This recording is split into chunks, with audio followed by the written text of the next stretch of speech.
इससे पहले मैंने एक वीडियो बनाया है जो मैंने लिंक में डाला, आप जरूर देखिए, जिसमें मैंने स्टाइल ऑफ एक्टिंग के बारे में बताया, मतलब अभिनय की विभिन्न शैलियां।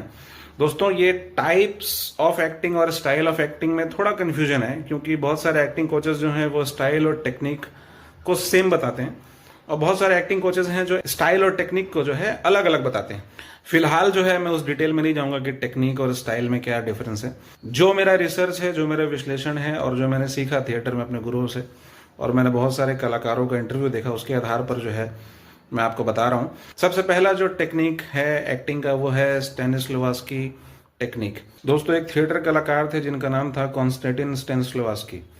उनके द्वारा विकसित की गई ये टेक्निक है जिसमें एक्टर जो है अपने पुराने इमोशनल एक्सपीरियंस के आधार पर जो है एक्टिंग परफॉर्म करता है। मतलब अगर उसको कोई इमोशन क्रिएट करना है तो वो अपने पास्ट में घटित घटनाओं को याद करके इमोशन क्रिएट करके उस कैरेक्टर को परफॉर्म करता है।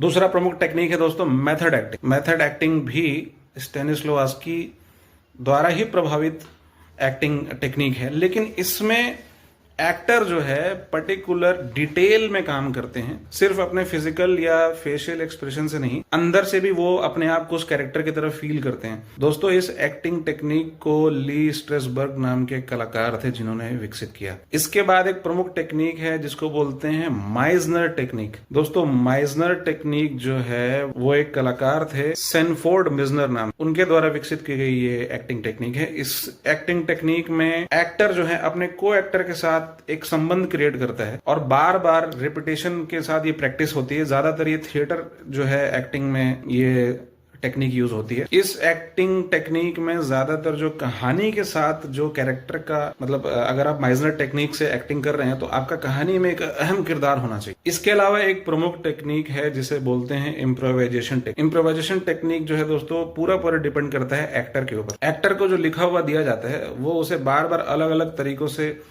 एक्ट करके रिहर्सल करते हैं, और जब कैमरे के सामने या थिएटर नाटक में जब उनको परफॉर्म करना होता है तब वो विभिन्न तरीके से जो है बदलाव के साथ उस कैरेक्टर को प्ले करते हैं। That is called improvisation. एक डायलॉग को 10 अलग अलग इमोशन के साथ कब बोला जा सकता है, ये इम्प्रोवाइजेशन के द्वारा ही संभव है। इसके अलावा दोस्तों और भी टेक्निक्स और भी शैलियां होती हैं एक्टिंग में, लेकिन ये प्रमुख टेक्निक्स हैं एक्टिंग की। और मैं वापस से ही बात बोलूंगा कि पूरी बात मेरी ना माने, बहुत बड़े बड़े एक्टिंग कोच इस इंडिया में मौजूद हैं। आप उनके वीडियोस देखें, उनके वर्कशॉप अटेंड करें। दोस्तों, मुझे अगली बार जब मैं कोई थिएटर एक्ट करूंगा या फिर कोई फिल्म में काम करूंगा तो मैं मेथड एक्टिंग जरूर ट्राई करूंगा।